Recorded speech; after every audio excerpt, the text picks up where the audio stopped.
Hello guys, good evening. Andito na ako ngayon sa palengke. Kararating ko lang. Ako nga lang mag-isa rito. Nag-aaway pa yung mga pusa.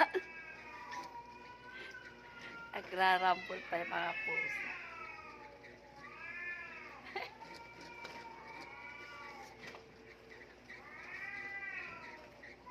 Pa yan. Linagyan ko na ng dahon ko kasi bukas yung anak ko. Kayang lagyan ng dahon.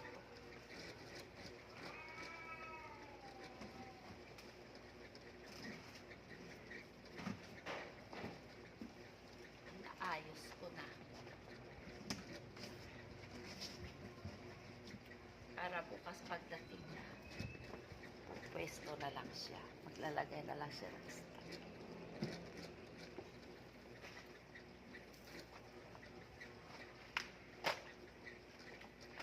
Hirap kasi pag pangit kasi na hindi lagyan ng dahon. Kaya rinalagyan ko ng dahon.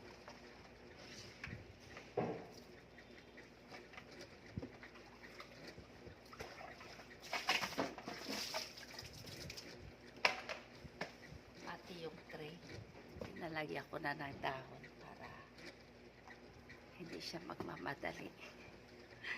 Sige guys, yun lang. Thank you for watching.